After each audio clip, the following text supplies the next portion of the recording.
Welcome to Next to Madison, a podcast to help you live your best life. Welcome back to another episode of Next to Madison. I am your host, Madison Malloy, and on this episode, we are talking with a past guest, author Paul Angone, about the power of decision, the power of being authentic, how to identify your soul values, defining anxieties, and your why, plus so much more.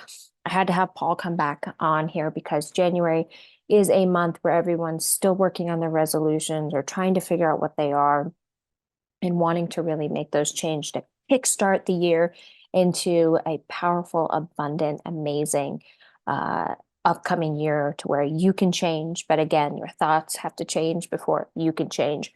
All tied around your self-image and most importantly, your why. So I'm going to stop talking so we can dive into this after this brief message. We'll be back with our guest on Next to Madison. Hey, it's Madison Malloy. I just wanted to remind you to make sure you grab a copy of my book, Time to Lighten the Fuck Up.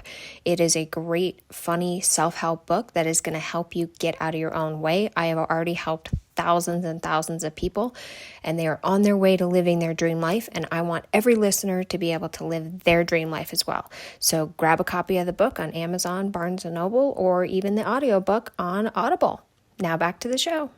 Back with our amazing guest, Paul Angone, author, speaker, self-help guru, dad. Gosh, there's so many things I could say about you. How you doing? Well, thanks for not saying anything too negative, just the positive things. I appreciate that.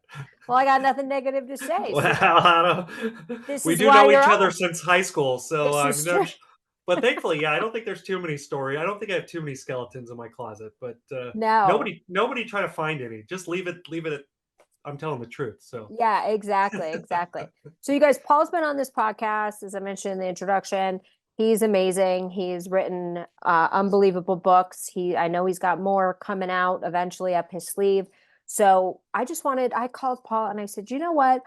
It's the new year. I want to get on and have a conversation with somebody that I respect in this personal development field and just talk about different things like the power of making a decision and focus and reaching goals. So that's really what we're going to kind of dive into. So I do want to talk about the power of like making decision and how you make the right decisions for you. Because they do say the power to make a decision determines your success and how quickly you can make it.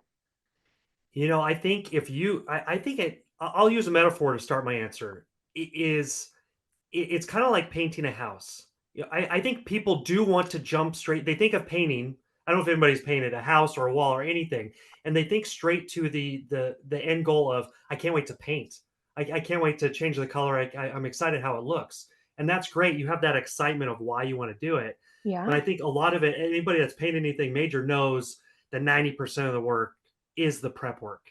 Like it's the taping and cutting, cleaning, wiping everything down. You do have to do a certain amount of prep work to prepare yourself so that when you're painting, you're flying through it and you're getting it done because you've laid a certain groundwork. And I think sometimes we get ahead of ourselves a little bit and you don't bog yourself down in the groundwork. It's something that builds on itself. So once you've done the prep work, then you're really flying. Then you're making decisions, to go into your questions. You're making decisions a lot faster and you're basing it on a framework that you've built for yourself. And now you're making good decisions and you're making them more quickly.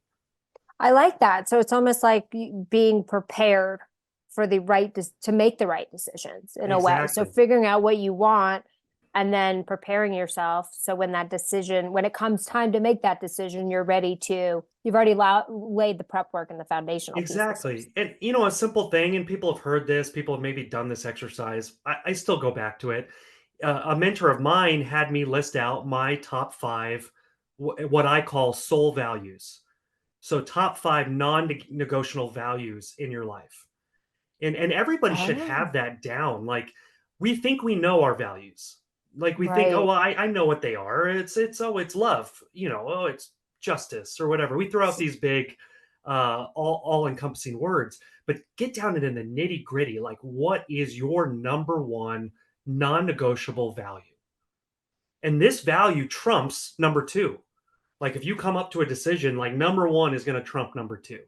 Yeah. And so I encourage everybody to do that exercise. It's challenging.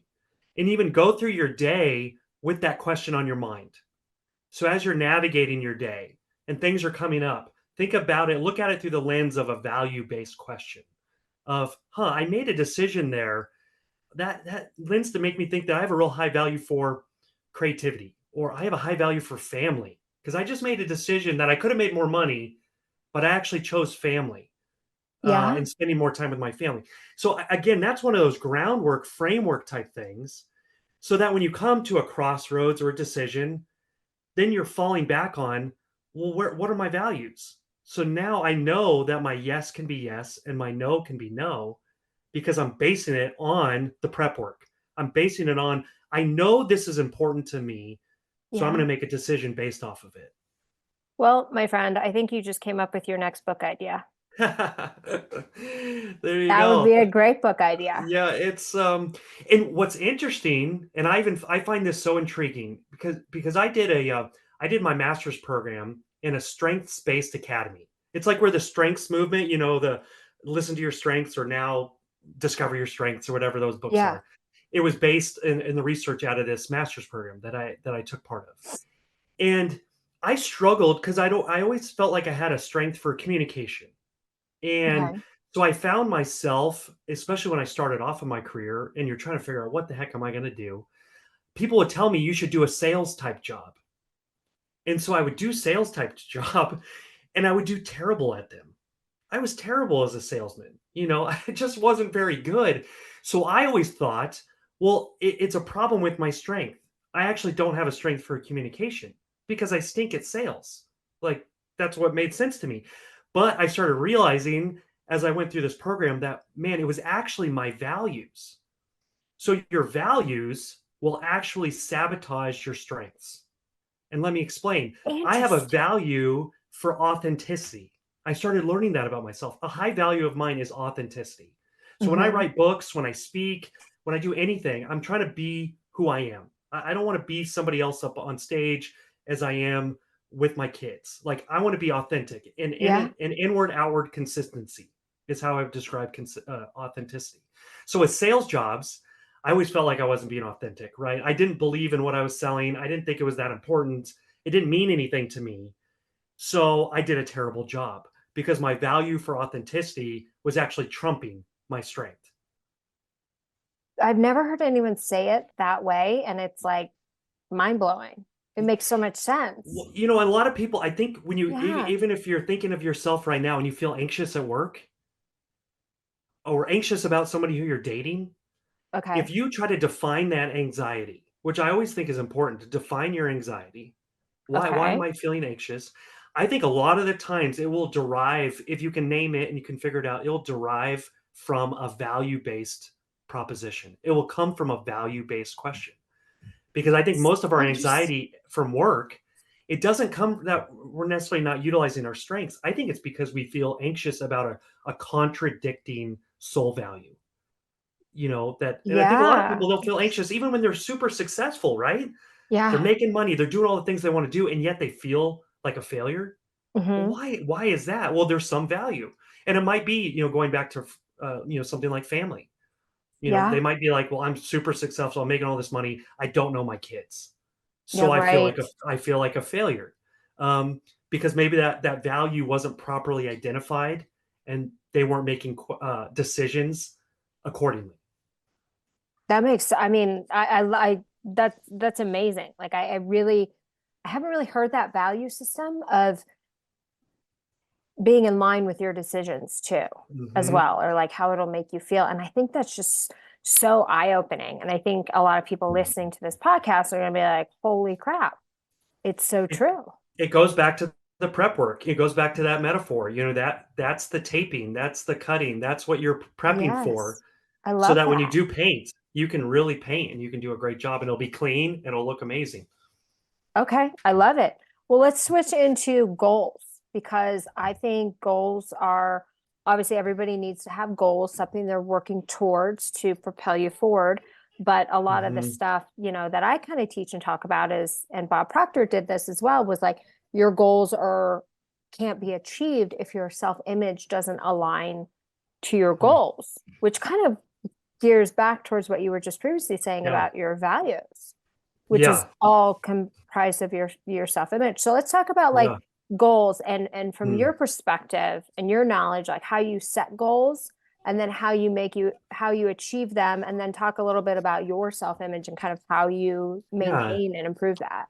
Yeah, that's an interesting way to put it. I haven't heard it put like that. That's really interesting. The tied to your self-image. Oh yeah. Um, when I was thinking about that question, I was thinking back to, I think, a question I wrote. I wrote a book called 101 Questions You Need to Ask in Your 20s and 30s. Love And that book. that's the book. And a lot of it is getting to purpose and direction and goals and motivation. A lot of the questions are trying to Hmm. get there.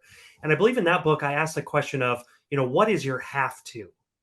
I put it that way, which basically, what is your non-negotiable?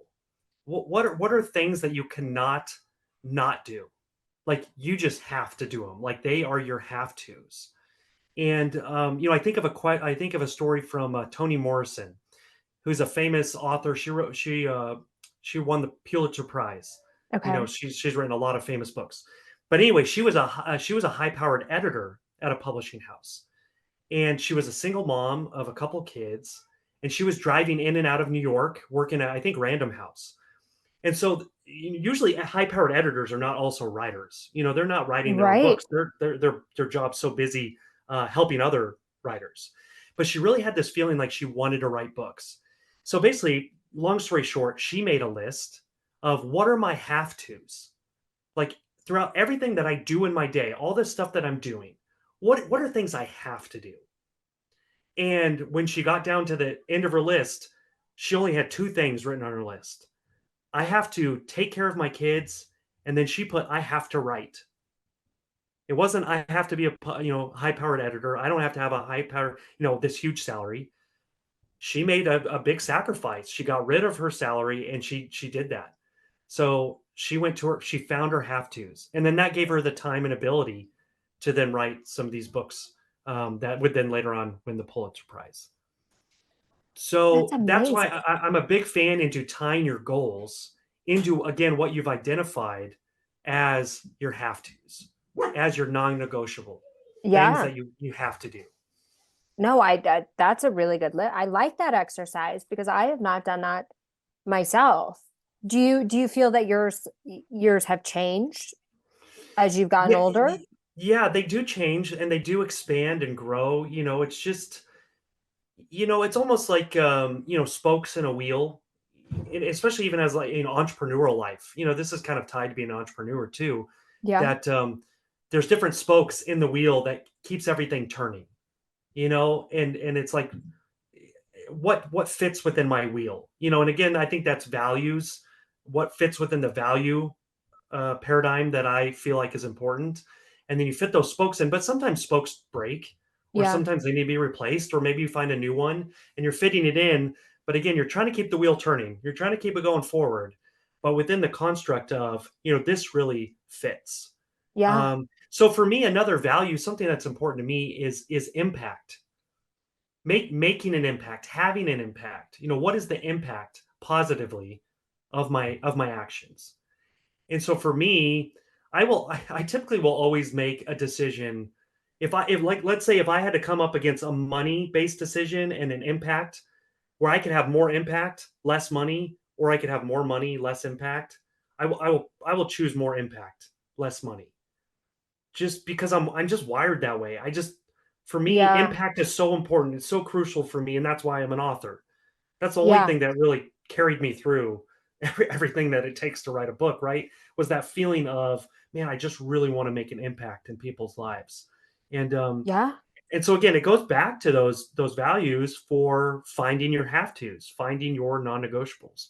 Yeah. And I think the impact though is good though, because I think that's when the money, that's a whole thing of like, do what you Yep. love, the money will come, Yep. and you'll find ways to do that. But yeah, starting off as an author is not a way to get rich quick. No, You and I both know no, this, no, no, you it is know, it is not. but No, you and create a name and an impact, and like yep. that opens up other doors for you. Yeah, and I might have said this before, but I went through 10 years of getting rejected by every publisher around. My story is the classic like author story, just, losing the relationship I had with my literary agent, just, feeling like I was Oh, a failure. okay. But I kept writing, I kept doing Yeah. it, and I was writing books, I was writing books for 20 somethings, that was where I started. Yeah. And because I just really felt like that was such a hard decade in people's lives. Oh, Your yeah. 20s, it's so difficult. So I really wanted to write about that. But it really was the question again of when I felt like quitting, or I felt like, why am I still doing this? I haven't made enough, I haven't made much money from this at all. Was the question of, who will I not be able to help if I give up now? So like 5 years from now, someone is going to be on a ledge of sorts, and they're going to need me to be faithful for the next 5 years, so I can be standing next to them on that ledge and be like, no, there's hope. No, let's take a step back. Let's talk about this. And I envision that with being a book, Yeah. my book meeting them on that ledge. And Yeah. and they didn't know who I was, and I don't know who they are, but they need me to keep going. And Yeah. so that was my why. That was I my love have to. that. So then when I'm going through rejection and I'm going through failure galore, that's what's propelling me forward. It's not the idea of, I want to make a lot of money or I want to be famous. Right. I think for a lot of people, that's not as powerful of a why as you could find, if you get down to the nitty gritty of, why do you really want to push through all the obstacles, failure, rejection that it's going to Yeah. take for you to do Oh, something big. no, 100%. And I love that because I tell people this, like when I'm coaching them, I'll say, well, what do you want? And they'll say, this is what I want. And I say, well, why do you want it? Yeah. Because your why is going to be your motivation and your drive behind it. But it's interesting when you hear people's whys, because I've run into a couple people where they'll say, I want to have $100 million. And I Yeah. say, that's fantastic. I love this, but why? Hmm. Why that number? Why not 10? Why not 50? Why 100? And they said, well, I just want to prove to everybody that I made it. I want to have Yeah. endless access to girls and yachts and hoes and whatever else they wanted Yeah. to have. Yeah. And I said, I think that's great, but it's not a positive why. It's a strong Hmm. why, but it's not a positive why. And if you don't have a positive why, it's going to be very difficult to sustain that. And you're not Yeah. doing it for you, you're doing it to validate yourself to everybody else. Yeah. Your chances of success are actually going to get to that number are going to be very, very slim, because Yeah. your why is kind of negative. Your why Yeah. has to be not the cars, the girls, the houses, the guy, whatever it is, Yeah. it's a bigger purpose. But yeah, the Yeah. why is always so important. So let's talk about focus, okay? Because I Mm. think a lot of people with social media and just so many distractions around us have really lost the ability to focus. Yeah. And it really does impact success and everything you want to do. So, what are some tips you have for people to help them stay more focused to accomplish their goals? Yeah. This was a big one for me, and I've spent the last couple years really on this exact topic. Because Yeah. I wrote a book called "Listen to Your Day: The Life-Changing Practice of Paying Attention." So I really felt like in my own life, I was struggling with the ability to pay attention to what I say is important, Yeah. because I'm living so distracted. We're in the age of distraction with so Oh, much warring against us. We're in an attention economy. That's really what everybody's trying for, and we're doing it here. We're trying to gain people's attention. Now yeah. we're doing it for a positive reason. We want to help, encourage, build people up. But Yeah. but everybody is trying to get our attention. And so we have to be so intentional about this topic of, where are we paying attention? And even again, visualizing it as the metaphor of, literally, where are you paying your attention? Where are you investing? Just like it's a transaction, it's in the phrase, it's Yeah. there. I Where like are you that. making that $20 investment with your attention? Are you investing your choice attention to TikTok, to Instagram, to scrolling, or are you investing in the things that matter to you? And then also, where are you in debt? Maybe even more importantly, where are you in debt with your attention? And I think that can be an eye opener for some of us. Like I'm really in debt to like my phone or social media. Like really, it owns me. Because when you're in debt to something, really that place owns you, right? Like Yeah. they own a part of you. Like our bank owns part of our house. They own us to an extent. Same with our attention. When we spend our attention elsewhere, who owns us? And I think those are good questions to even start going through that question of keeping our focus and not allowing ourselves to be distracted.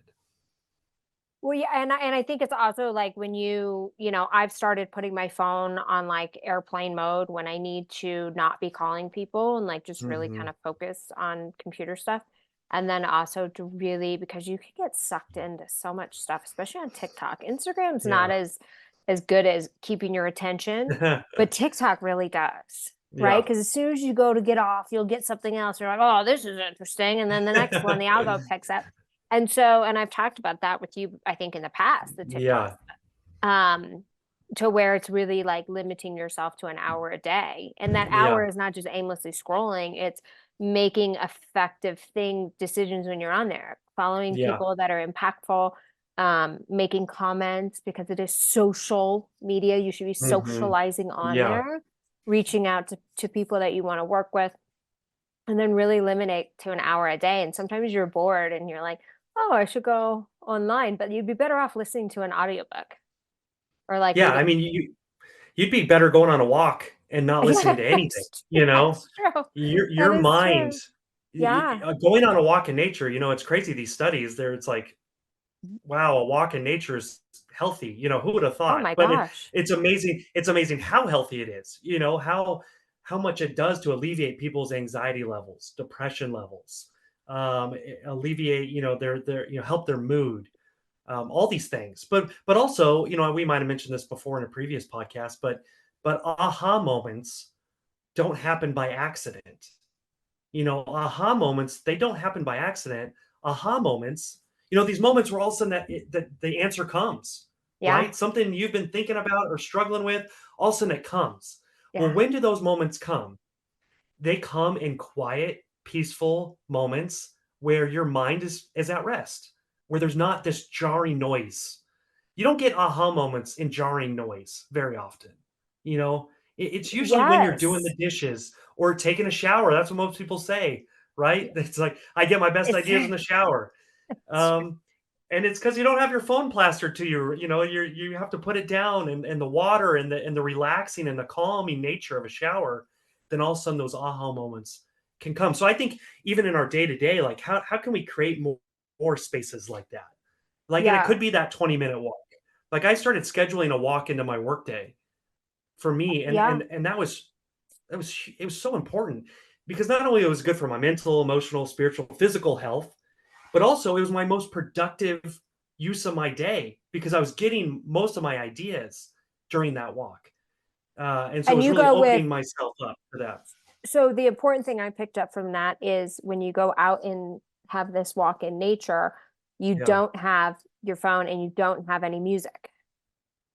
Yeah. I don't listen to anything. I'm sorry to say, I don't even listen to podcasts, Yeah, no, and, but I think that's and important because we're always consuming, our brains yeah, are always like absorbing everything, whether it's like audiobooks or good stuff. Like yeah. we're not really just in nature listening to the wind. And picture it. I wrote about this metaphor in my book, Listen to Your Day, but it's like our minds are a sponge, right? Yeah, of And do you know course. do you know that sponge that has been in your sink for a long time and it kind of Yeah. smells Yeah. and you should have thrown it away a long time ago, and yet we keep using it to scrub the dishes like it's Hmm. somehow magically cleaning, Yeah. even though it's disgusting. It's like this is such a weird phenomenon in Yeah. American culture that we keep using.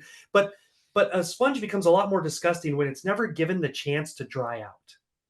Like a sponge needs the time to dry out so Yeah. that it can then be filled again to be effective. Right. The same is Right. true for our brains. We're never giving our brains a time to just dry out, to just be. Yes. And by always consuming, we're just always filling that sponge so that it just becomes this moldy, disgusting sponge that's not effective anymore. So Yeah. that's why it is important for us to have those kind of silent silos in our day, these moments where we protect our silence, we protect our peace, and we don't even allow great content to come in. We just allow no content so that we have I time like to that. reflect and think about our day, think about our goals, think about our purpose, and that's when the most productive stuff's going to come more than any self-help program can give you. It's that moment, I feel like, where you're going to get the choice meat of your ideas. Yeah. So that just brought up another topic for me. The power of one of the mental faculties is intuition. So when you're listening to yourself and you're walking in Yeah. peace, and you talk about this like aha moments, like talk about the power of intuition for you and Hmm. how you've used it and how it's gained strength over the years to make the right decisions.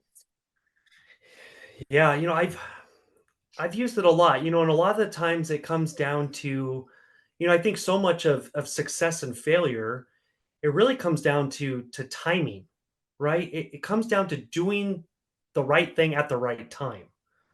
Ugh, Because you can do the right thing, but if you're and everybody knows that if you're just doing it at the wrong time, if you're planting seeds in the winter, well, that's the wrong time, you know?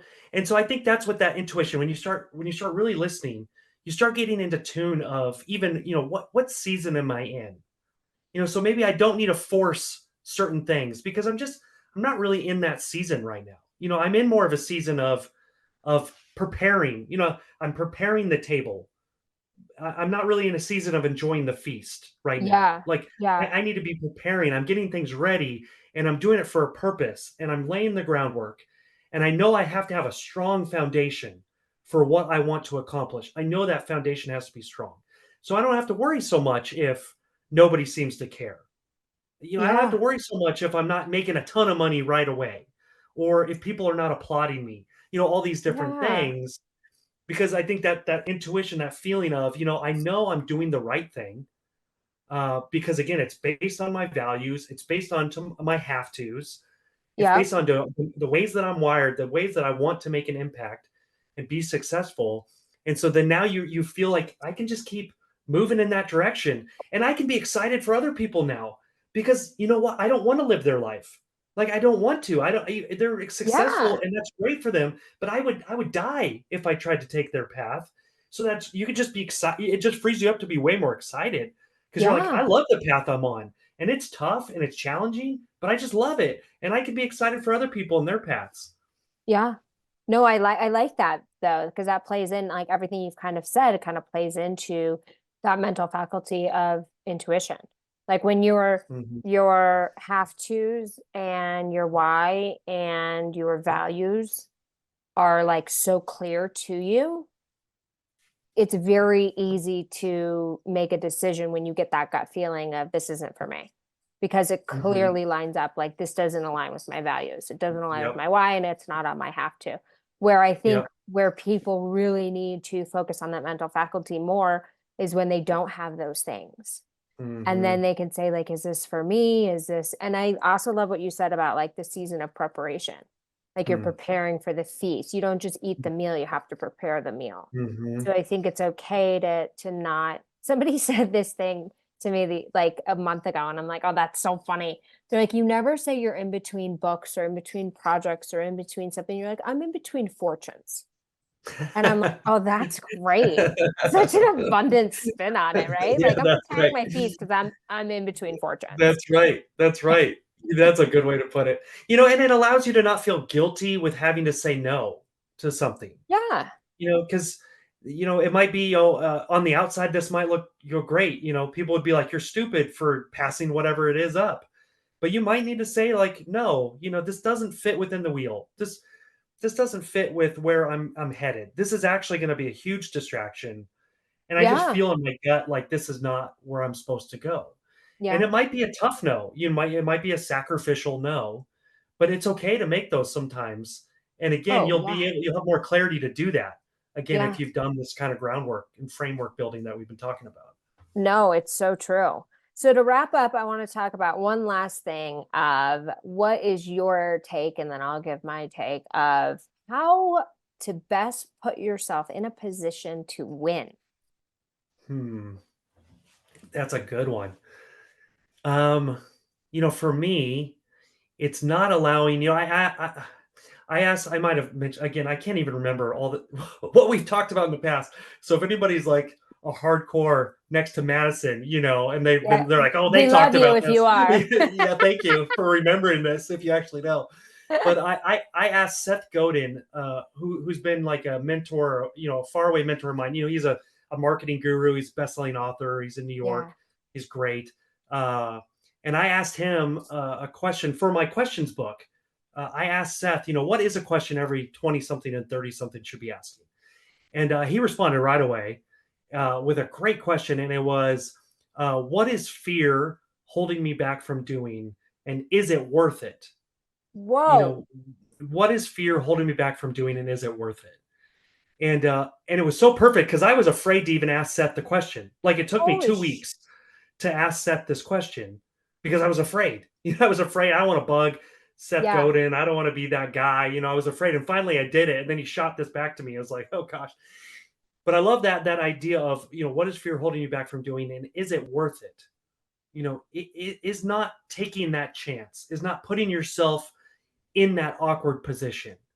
And I think we have to allow ourselves to just live and be in awkward, ambiguous spaces and times in our life.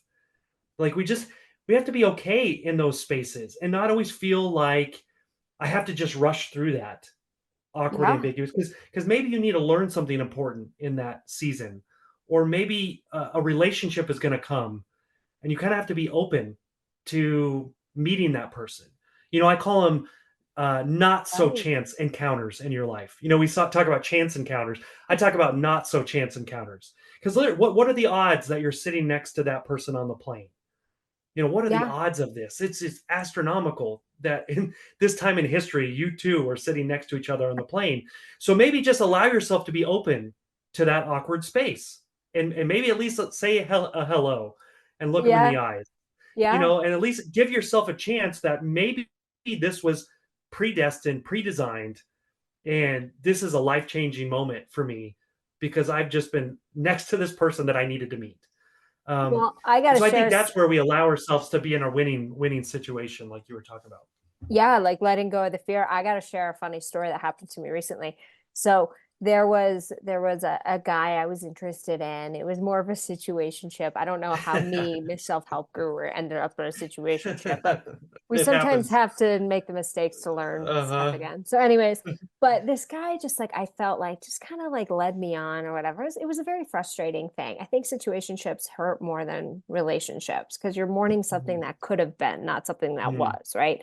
Mhm. So, anyways, I was just kind of got to that phase where I was like, I don't want this person in my life. Like, I don't need this energy in 2024. Like, I'm blocking this person. I like blocked all the social media, blocked the book because I'm like, I just don't want the energy to creep up. Yeah. It's like not something I wish this person well, but like I just there's no healthy benefit for me to remain in contact with this human being. Yeah. So I get on a plane and I am sitting I have a window seat and I get to my seat and there's a kid in the aisle and he was like lifted my bag like without even me asking. He's like, "Do you need help?" Blah, blah, blah. So we like strike up a conversation and it's this guy's son. So That is I'm wild. What are the chances of that happening? and I'm like, "What on earth?" So I don't tell him like I know his dad and like Yeah. literally 20 minutes before I walked on that flight, I made the decision to block this person. There was nothing Interesting. healthy coming from this, Wow.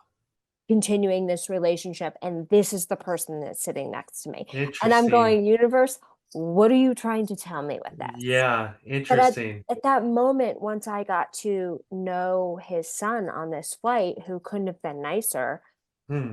it helped me let go of any of the anger and resentment that I Hmm. might have been holding on to. So maybe that Yeah. was actually the purpose. Yeah. Interesting. Gosh, How talk crazy about, is yeah, that? one in a trillion. I That was a situationship right there. That was a crazy situation.